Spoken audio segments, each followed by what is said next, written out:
Mari kita melihat negara mana yang merupakan mitra dagang Tiongkok terbesar di dunia. Apakah Amerika? Uni Eropa? Bukan. ASEAN adalah mitra perdagangan Tiongkok terbesar, nomor 1. Apa artinya data ini bagi kita? Secara prinsip dagang, artinya Tiongkok mendapatkan keuntungan terbesar dari ASEAN. Catat ya, Tiongkok tidak akan dagang kalau tidak untung. Di dalam bernegara, kita harus dapat pastikan dan harus Anda ketahui, ini pelajaran bernegara. Tidak ada yang namanya friendship atau sesama negara itu berteman. Karena pada dasarnya, di ujung-ujungnya, setiap negara selalu mementingkan nation interest negara masing-masing. Ini yang perlu berkali-kali kita ingatkan. Kalau pejabatnya mengerti bernegara, maka bukan personal interest dan kepentingan jabatan yang didulukan, baru rakyatnya. Harusnya rakyatnya didahulukan, baru kalau ada implikasi cuan buat dirinya, ya atur dah sana. Walaupun sebenarnya itu tidak boleh, tapi namanya juga pejabat berkuasa mutlak.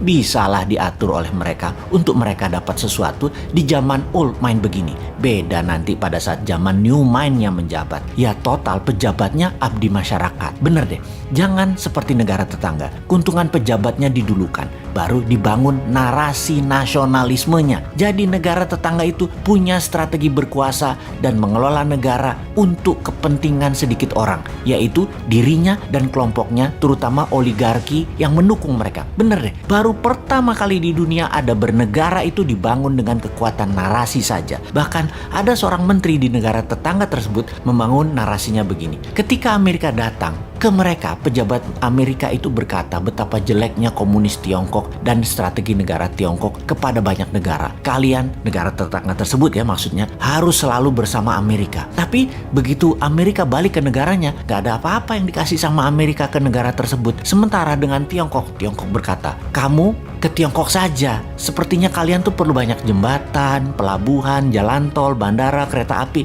Sini, kami yang bangun. Gak perlu uang, kami sediakan. Yang penting nanti kalian nyicil ya, bayarnya ya. Kalau kalian gak ada uang juga untuk nyicil bayarnya, gampang. Bisa pakai sumber daya alam kalian dan tenaga kerja kami bisa kerja dengan aman di negara kalian. Jangan dihalangi, nanti kami gak invest lagi di negara kalian. Dan pejabat negara tersebut membantu penuh dengan ketaatan mutlak ke Tiongkok. Ini cerita negara tetangga, juga dengar dari bisik-bisik tetangga. Kagum rupanya pejabat tadi dengan Tiongkok, yang memang hebat sih fakta strategi bernegaranya. Misalnya ya, perbedaan Tiongkok dengan Amerika lainnya lagi adalah Amerika membangun pesawat F-35 itu biayanya sekitar 1,7 triliun dolar atau 1.700 billion dolar atau sekitar 10 kali APBN Indonesia. Tiongkok dengan yuannya senilai 1,7 triliun dolar juga. Beda, tidak membangun pesawat tempur tapi mengikat 70 negara dengan obor atau dengan One Belt One Road-nya. Faktanya lagi pesawat Amerika itu tidak pernah terbang lama, apalagi berperang, sementara Tiongkok menggunakannya untuk membuat negaranya punya aset di negara lain.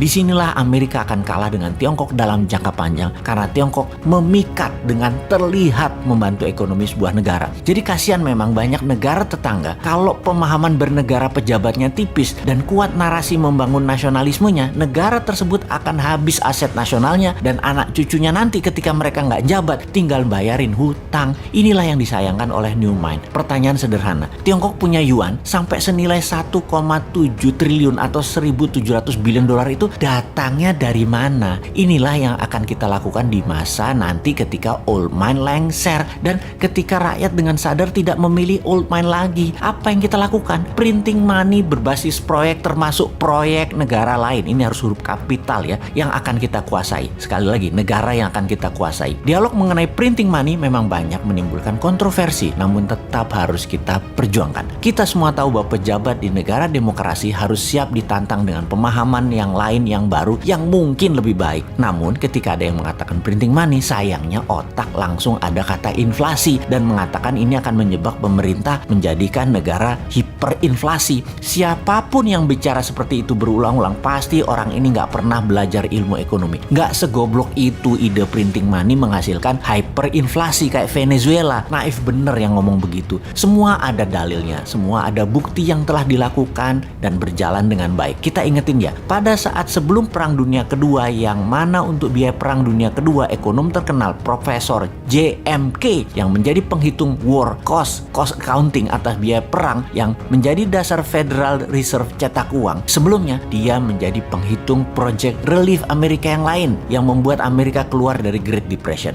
Profesor JMK juga menghitung dan membangun Amerika berbasis infrastruktur statis jalan bebas hambatan di tahun 1933 dan 1936 dalam pemerintahan FDR, Franklin Roosevelt. Juga berbarengan infrastruktur dinamis membangun industri permesinan, yaitu kendaraan bermotor, pembangkit listrik, dan alat-alat kebutuhan rumah tangga. Dana tersebut dari mana? Cetak uang berbasis proyek yang bernama New Deal. Program ini memiliki moto 3R, Relief, Recovery, dan Reform. Fokus program ini diadakan untuk mengatasi pengangguran dan kemiskinan, pemulihan ekonomi ke level wajar, dan pengaturan ulang sistem ekonomi agar depresi tidak kembali terulang. Dua peristiwa tadi, New Deal FDR untuk Amerika keluar dari depresi dan memenangkan perang, adalah strategi printing money. Oke, sekarang ke Amerika. Bosen deh lu bolak-balik ke Amerika, tapi namanya belajar ya nggak apa-apa diulangi lagi. Karena tidak ada yang namanya keunggulan di dunia ini. Yang ada hanya pengulangan, alias kalau mau unggul maka ulangi. Di sini terkadang timbul kekosletan otak si Sontoloyo ini. Selain konsep MMT di dalam membangun Indonesia yang tidak bisa diterima oleh para menteri yang pro IMF juga pro obor, maka mungkin baru bisa dijalankan setelah mereka tidak menjabat.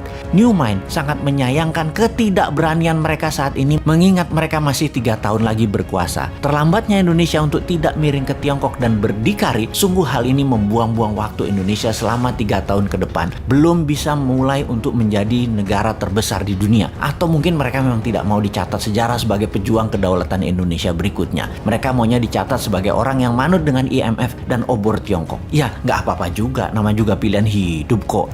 Oke. Jadi, ada baiknya kita ambil program New Deal ala Amerika ini untuk Indonesia. Kita akan printing money untuk membangun seperti apa yang Amerika lakukan tahun 33 sampai tahun 42, seperti Tiongkok bangun tahun 89 sampai 2009, ditambah lagi kita adopsi New Deal-nya Stephanie Kelton untuk yang punya konsep printing money ini. Apa konsepnya? MMT-nya New Mind ada SWF, printing money, TINA, Tiara, dan sekarang ditambah Green MMT. Kita perang dengan perusak alam serta perang dengan globalis yang menggunakan virus. Jadi kita akan membela kesehatan dunia. Kita akan pimpin dunia untuk lingkungan hidup, kesehatan, atau pro-life strategi. Ini pasti dilawan keras oleh globalis cabal yang anti-life, tidak pro-life. Cabalis mendukung nuklir, uranium, fosil oil, batu bara, virus COVID yang meluas dan merusak lingkungan lainnya, termasuk perang bedil-bedilan seperti yang terjadi di Timur Tengah saat ini. Jadi kembali ke printing money. Masih bilang inflasi, tak tutup endasmu.